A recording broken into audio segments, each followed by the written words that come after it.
chez Monjou. D'accord. Ok. Et on paye encore.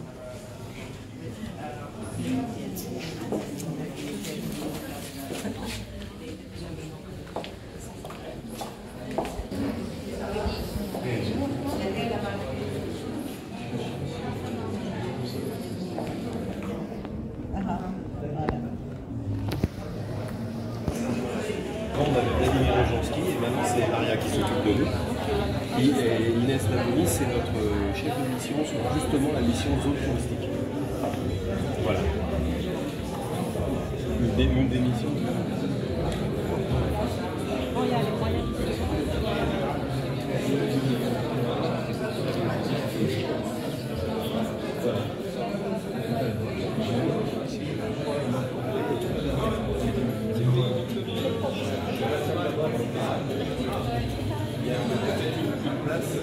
Si tu veux te mettre avec eux, il y a une place à côté de nous. Alors, à tout à l'heure. Cet après-midi, dans le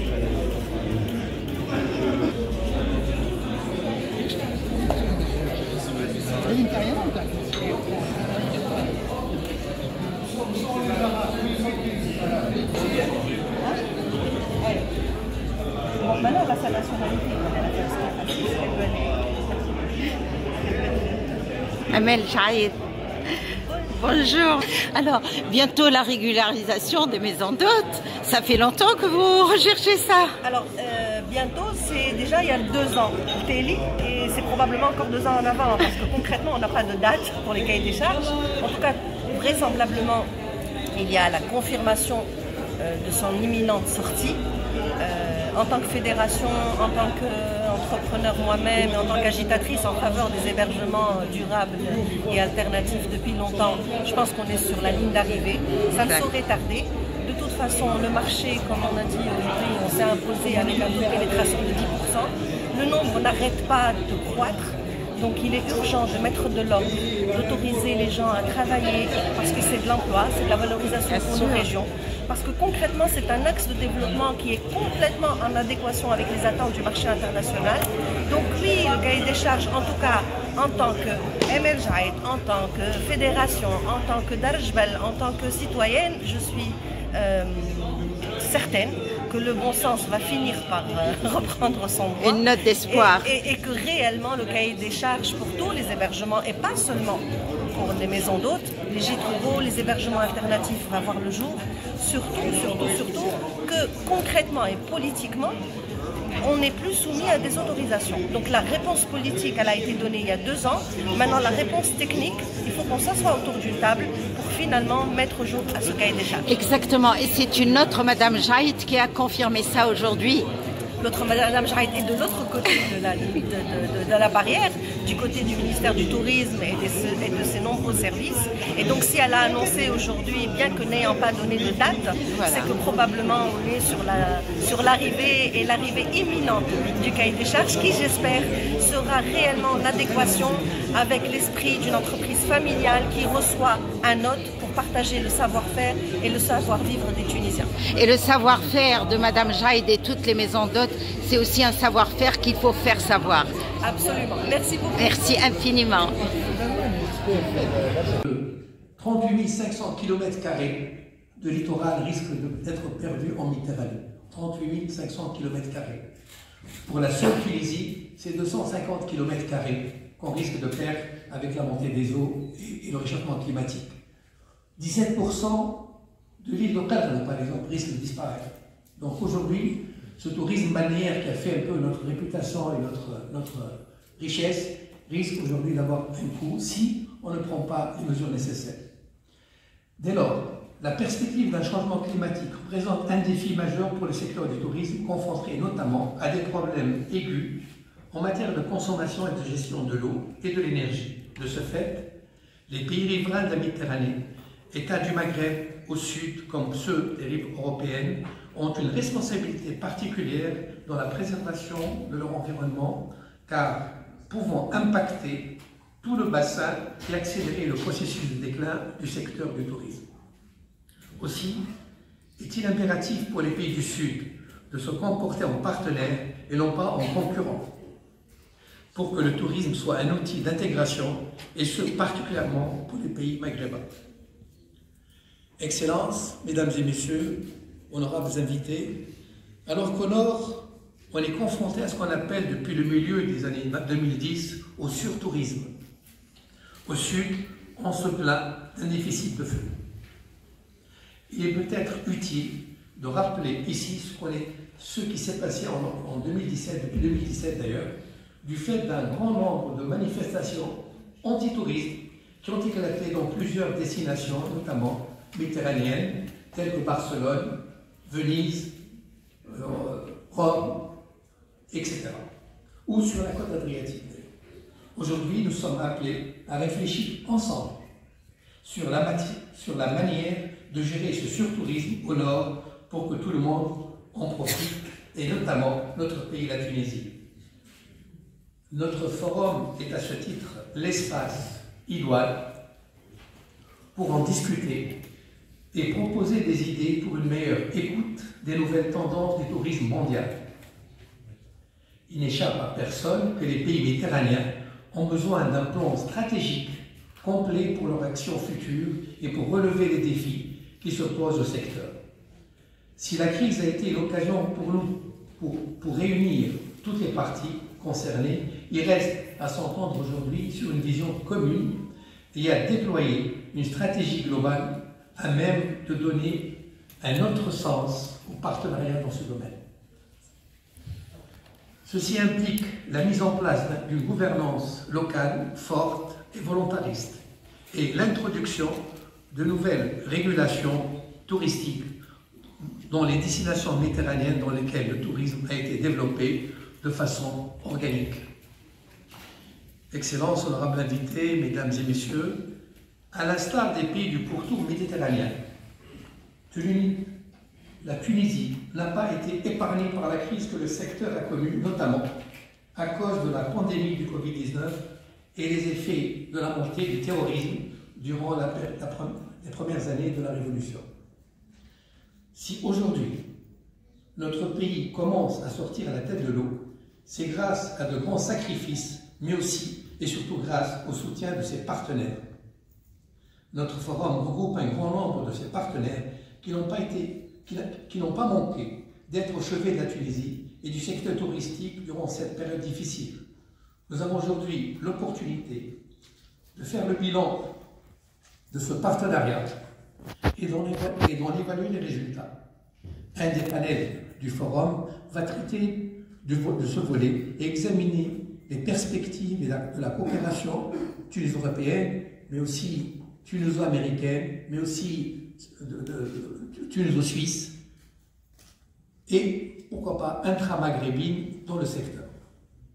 La Tunisie, qui compte parmi les pays qui risquent d'être le plus touchés par les changements climatiques, est appelée à revoir sa stratégie de développement du secteur touristique qui contribue à hauteur de près de 14% du PIB, sauf que ce secteur reste confronté à de nombreux problèmes.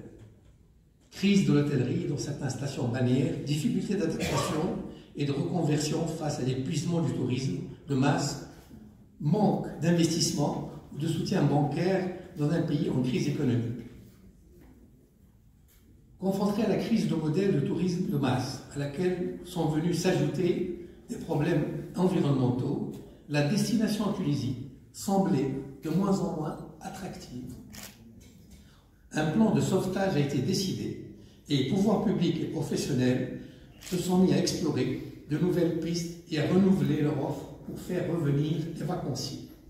Le résultat ne s'est pas fait longtemps attendre et les indications de 2024 sont ouvertes. Mais un effort est à fournir en direction du tourisme local qui nécessite une stratégie pour son développement. Aujourd'hui, on peut le situer à 15%. On peut imaginer, réfléchir pour faire en sorte que le tourisme local représente 30% comme objectif pour le tourisme. Vacanciers locaux comme étrangers cherchent des expériences hors des sentiers battus dans une Tunisie plus authentique. Propriétaires de gîtes ruraux et entrepreneurs du secteur tentent donc de proposer une autre offre plus durable et différente.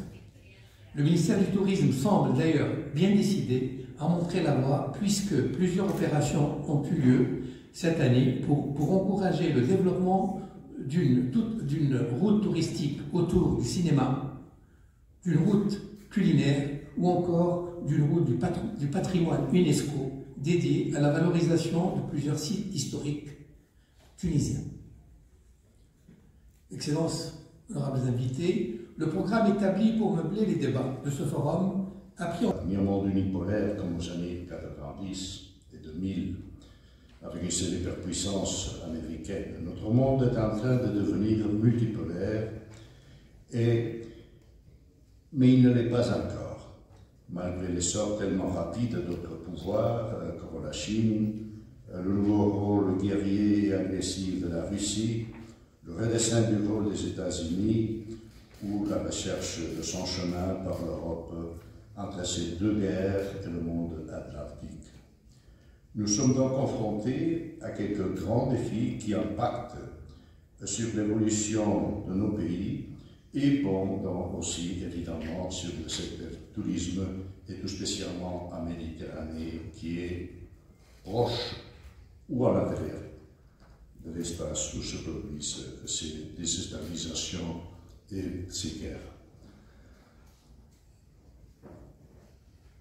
Le premier défi est donc le danger de confrontation géopolitique. Aussi bien la guerre d'Ukraine que celle du Moyen-Orient pourraient s'étendre et escalader vers un conflit global.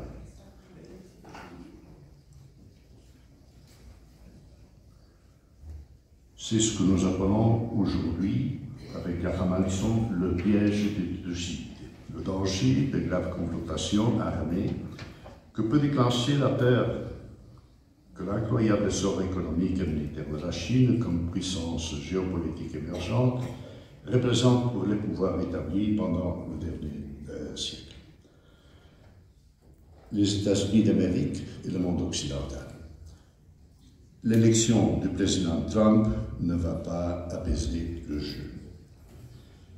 La Méditerranée, bien sûr, n'est pas épargnée par ce grand mouvement des plaques tectoniques, dirais-je, de la géopolitique. La Russie est aussi croissamment présente en Méditerranée. La guerre déclenchée par le président Poutine contre l'Ukraine et celle de Gaza vient donc nous montrer un paysage extrêmement préoccupant.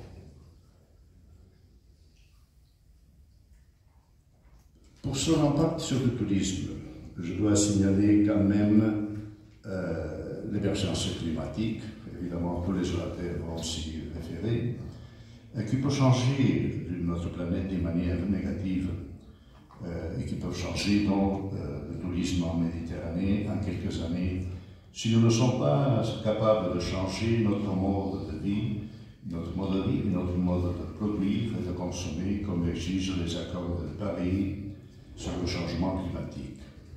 Il faut rappeler ici que la Méditerranée est un espace, un environnement spécialement fragile. La Méditerranée se réchauffe à une vitesse 20% plus élevée que la moyenne de la planète. Le tourisme y est évidemment spécialement visé. Autre défi devant nous, c'est l'écart et la fracture technologique que nous courons le risque. Nous courons le risque de construire deux mondes séparés, lidérés par l'Occident de l'un et par notamment la Chine de l'autre, avec deux systèmes même d'Internet différents, de normes techniques différentes, de systèmes politiques différents. Et surtout aussi l'écart entre les sociétés riches, hyper-technologiques, et l'autre moitié de la planète, et c'est à chaque jour plus en arrière dans la pauvreté. Ce qui est aussi une source de déstabilisation, et notamment en Méditerranée. On le voit chaque jour, le drame qui se passe par les pauvres gens qui essayent de traverser cette mer qui, de mer de paix et d'échange, est devenue des fois l'espace meurtrier.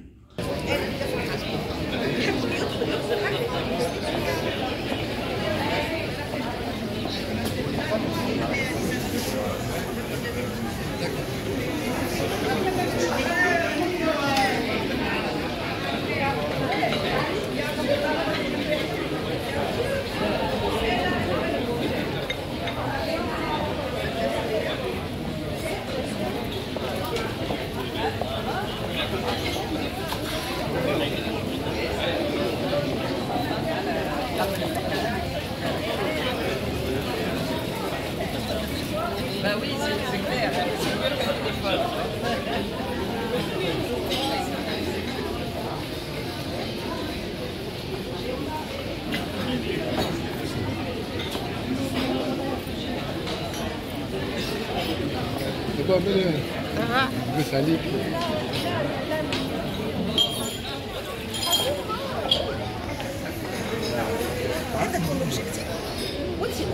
La seule chose, le seul argument de l'international, c'est l'alternative. Le moment de la présence, la forme réellement acculturelle.